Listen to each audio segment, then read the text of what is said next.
So today may or may not be the day that I start a new project.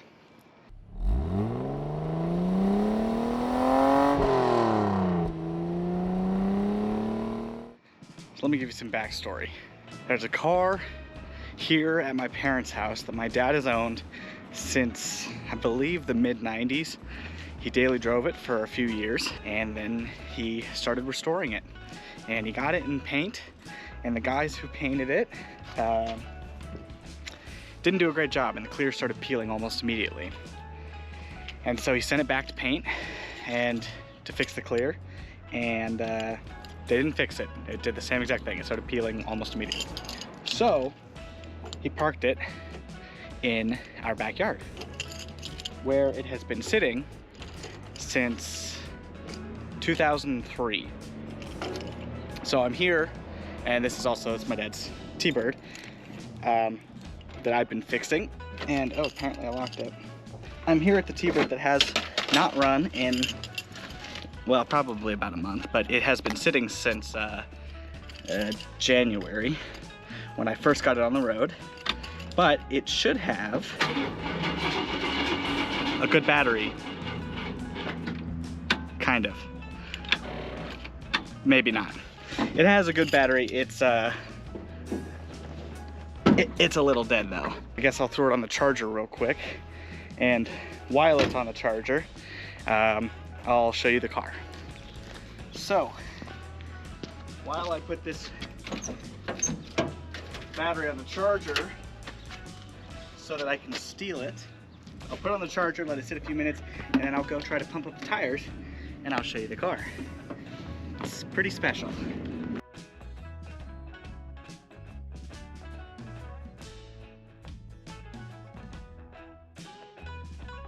If you don't have yourself a quality battery charger, get yourself one. Makes life a lot easier. I'm gonna let that sit on the charger. I'll show you the car a little bit. This is a car that I am planning on fixing. I got to put a C6 transmission in it, which I have the transmission. It's actually sitting right behind it, but it needs to be cleaned up. And we'll let that battery charge. We'll come over. That's my 68 midget that I bought, and a lot of you may recognize this, may or may not. This is the truck that I won from Donut Media. I've been working on it, making a really nice daily driver. It actually has been my daily driver since March, and I actually just got this correct intake tube. But that car is not staying with us for too much longer, at least I don't think it is. Almost forgot my air pump. Nice job, Aaron. Oops. I've been slowly making it a reliable daily driver, which it was. Even when I won it, it was pretty reliable. I had to put the smog system back on it. That was the one thing that was really missing. And it's got some imperfections here and there, but overall it's a really awesome truck, and I'm really happy to have won it. And as we walk by, you'll see one of the other projects that I will be getting because of the truck. But we've arrived to the far portion of my property. If I walk over here, and in the background you can see a, I think it's a 78 or 79 crew cab, but that's not what we're looking at for the project. We, hopefully, or I, will be working on this little guy. As you can see, it is barn find approved, covered in spider webs, dirt, and other grime.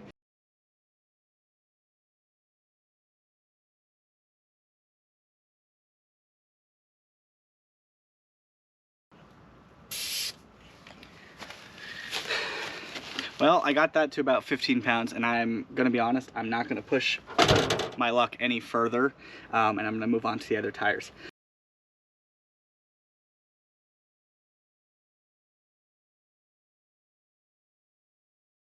But there's two down. They both held air so far, so I'm gonna go ahead and just do the other two, and I'll catch back up with you in a sec. So I just filled up all 4 tires with air. They all surprisingly took air and held it. I mean, they're 20-year-old tires, but they have not been in the sun since that car's in a really tight cubby hole. It actually only experiences sun on one side, on the back side of the car, and that's only in the early mornings mostly, because it's actually protected by that giant tree right there mostly, which is how it's been in its left untouched and covered in pine needles and spiderweb state for 20 years, 21 years actually. Tires are filled. The battery is definitely still charging. It's gonna take probably a while, especially because I'm only running 10 amps to it instead of 50, because I don't wanna overdo it and leave and, you know, put too much charge too quickly. So I'm gonna go get some gas real quick, and I will see you guys back in a sec when I have gas. So I got gas. I only got about 3 gallons because California is not super nice with its gas prices right now, but that's more than enough. Plus whatever's left I'll probably throw in this guy since he's empty. Checking on the battery, just got back, see if this thing can start. This thing actually does run really nice, other than the fact it doesn't drive nice. But it had a rebuilt motor that we actually dropped in here, and so it ran really good, and it sounds great because it's got holes in the mufflers. You know, usual rusty car shit. So let's see.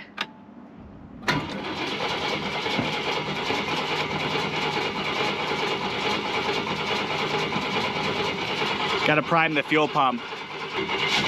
Oh, wanted to start.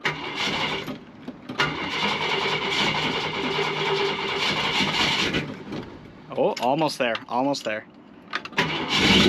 There it goes. Yeah, you can hear it now. I'll let it run for a second, then I'll rev it up because it has not run in at least a month and a half, maybe 2 months now. Now that it's warmed up, I'll give you a little bit of a...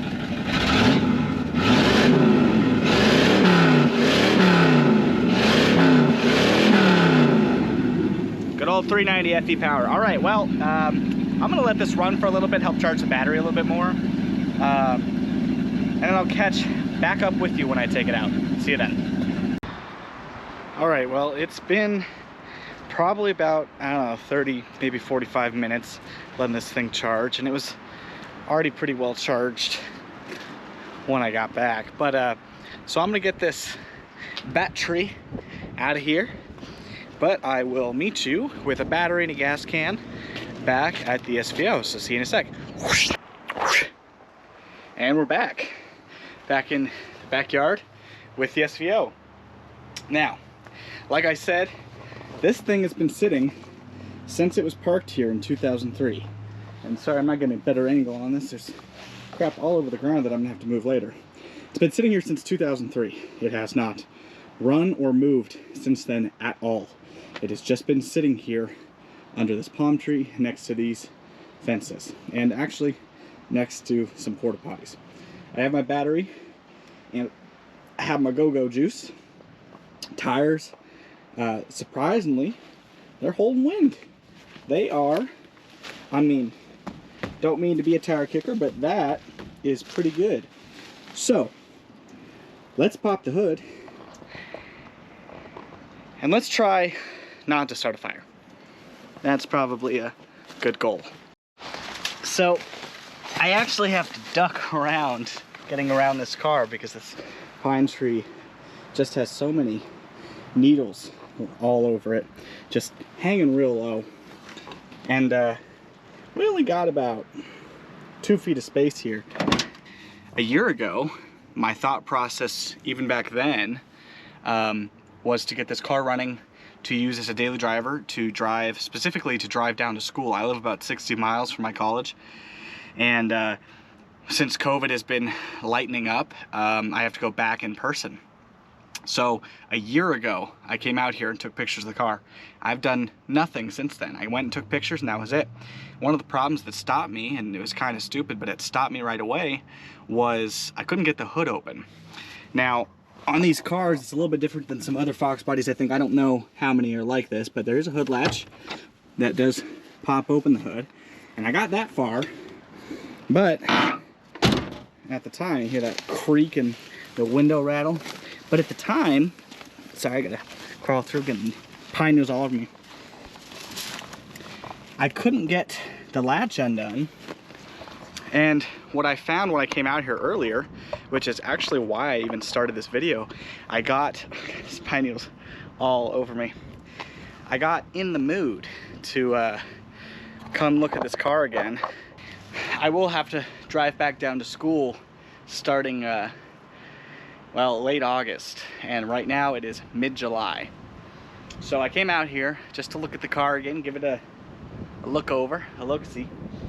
And I could not get the hood open. I couldn't do it a year ago, and today I was really struggling until I finally got it. So on these SVOs, there is a prop hood latch right here. I don't even know if you can see that. It's a little hook because there's a hook right here. And this hook, as you can kind of see, is rustier than, well, you know. And it's not actually rusty in the way that it's corroded horribly, but it was just enough that it was stuck. And I mean, I was literally pulling on it from underneath and it wouldn't even pull. And I finally got it moving a little bit, and then I just started, I got to get in here with some grease. But there it is in all its dirty and untouched glory. This is, I guess, the unknown 2.3 liter Lima intercooled turbo 4-cylinder that Ford made. And you can see right there, although very oily, it says fuel injection turbo. And it is fuel injected, and it is turbo, and it does have AC, which is pretty nice. And like I said, this car was a running, driving car when my dad parked it here. He just decided to do a miniature restoration, a good old quick fix, you know, spray and pray. So all of this inside the engine bay is very untouched. I mean, the air filter and everything, it's all there. And actually, right there, you can see is the ram air from the hood scoop. And we got some paddage falling here. Probably gonna have to put that back up. And there's a hood light there actually too. That's crazy. But I guess we should get the battery and get it all hooked up. Jesus Christ, I keep hitting just trees freaking everywhere right here. And see if we can make some noise. Now, like I said, I stole the battery from the T-Bird, and it just so happens to fit almost perfectly in here. It is kind of the wrong size, but it's good enough if you look at it hard enough. Now, I ain't gonna lie to you, I'm not too well versed on these vehicles. So when I tell you that I was a little shocked at where things were, you best believe it. Now, as you can see, turbo. That is a boost cage, factory boost cage. And I'll get in here in this crunchy ass seat. Getting in's a little awkward. And there are a ton of spider webs in here. Now, oh, well, would you look at that? Jersey. Oh, would you look at that? We got ourselves a dome light. Oh, let's see if the map light works. Oh, that's too bad. Maybe there's a button somewhere I'm missing. But I am not too familiar with these vehicles. Not with Foxbodies, and especially not with SVOs. And so I came out here looking to see how to open the gas door, because it doesn't just open. And I found, after some research, right here, I believe this orange one. Oh, I heard some noise. I heard some solenoidage. Don't know if it actually opened, so we might have to look at that. There is a emergency release in the trunk, and I guess we'll try the one right above it is the trunk, so I guess let's try that. Nothing. Nothing at all. That's not too surprising. So anyways, I came out here and I was looking for the key because we couldn't get too far without a key. I mean, this thing is not just a pop and go hot wire. It had a key, and my dad stores his keys somewhere. He's not here right now. So I went looking. Let me tell you, I went looking and looking and looking, and I thought, well, maybe it's in the car. And I went and I did the good old visor flip, nothing in there. And I started looking around, and right in this little ashtray here was this key. And I took it and I put it in the car and turned it. So let me tell you, I was pleased.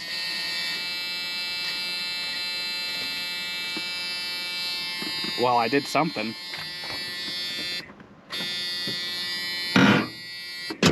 We're gonna close that door because that buzzer is that infamous 80s disgust buzzer. And I'm just gonna sit here in my palace of dirt and darkness and just cross our fingers. Push the clutch in because it is a 5-speed. They only came in 5 speeds. We got lights.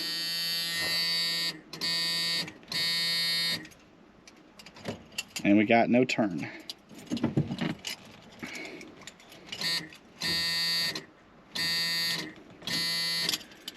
Well, I'll be dipped.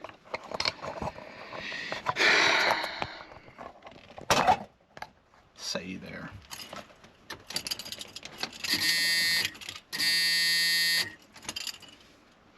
We got nothing. Ain't turning over. So, we're just gonna, oh, apparently the buzzer decided to, oh, gas door works. I tried it again just to see, oh, this seat is a nightmare, and I just definitely broke some plastic something. Well, it did not turn over, so I might have to try to turn it over by the hand. I might have to turn it over by hand because we definitely did not get any movement from that starter. Now I'm hoping it's just because it's a little stuck, and I'm hoping that I can fix that. So I'll put you down and I'll come back in a sec. So, got my gloves on because there are so many spider webs. But let's see if we can clean some of these up. Yeah, this is the good stuff, you know? Just the good old 13, 14-year-old cobwebs that just kept building and building. Let's see if I can get this thing turned. Now, the crank is really accessible because there is no fan, because the fan is an electrical fan with a humongous motor on it, I might add. But it's really easy to access the crank. And I might go get a socket and breaker bar and try to do this the right way. But let's see if I can do it by hand first. Now, the what I believe is the water pump pulley, really easy to access. So let's try and see if we can just get some tension. Woo! I'll tell you. Oh, got it moved. Let's see if we can go some more. It's moving. And she's tight, but she moved. So, you know, really hoping this battery's got enough juice in it to spin her over. I am smelling, I did not hear the fuel pump. I don't know if it's even got an electrical fuel pump. I don't even know. Didn't even check. But let's see if it'll turn over now that it's broke loose. Slide our way back in. All right. I have no idea how this is gonna go. The buzzer's annoying. Well, we did not, it's not turning over, so I'm not sure if there just isn't enough juice in the battery. There might not be. But some more lights came on. The radio came on. I mean, it's 1:10 apparently, and it's actually like 3 o'clock, but still, that's a movement. The tachometer moves.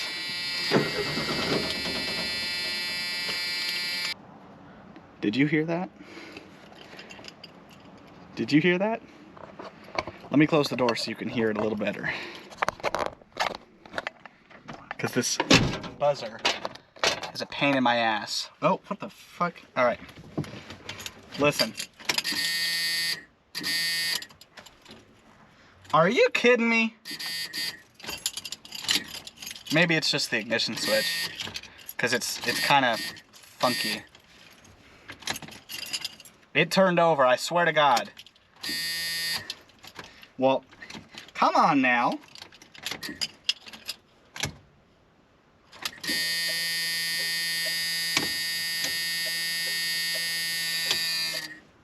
Well, the turn signal works. Come on. I think I hear the fuel pump. These 80s cars have a lock, that's why I had to set you down to turn the ignition all the way back again. Well, come on now.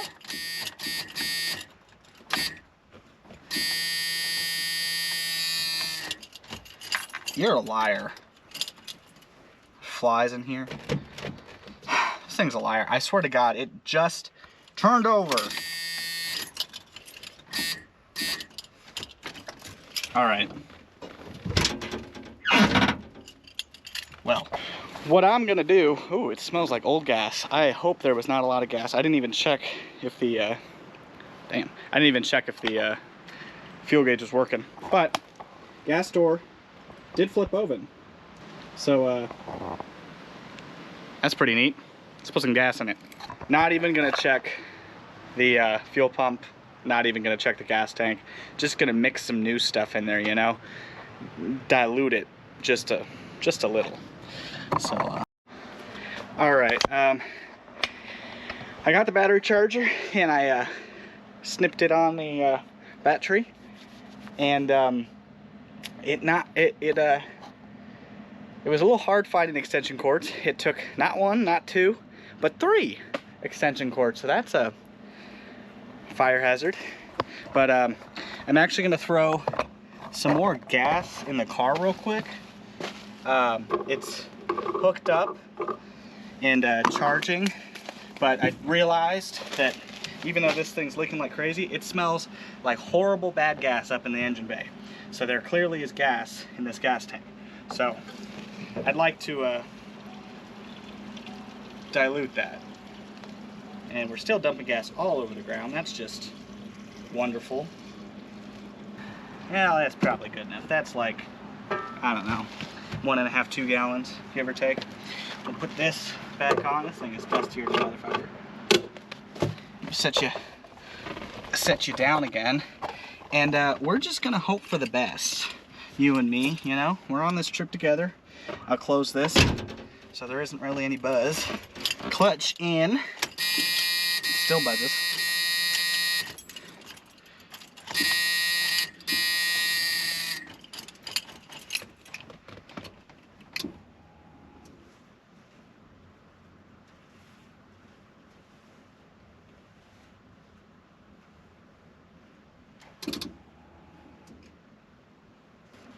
Apparently I hit the starter solenoid just right, but it ain't doing it again.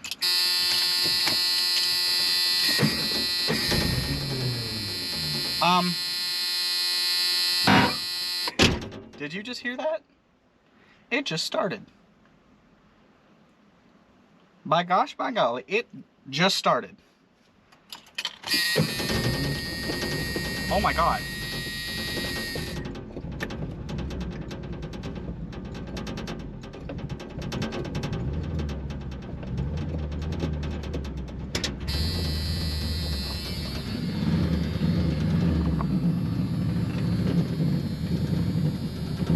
It's running.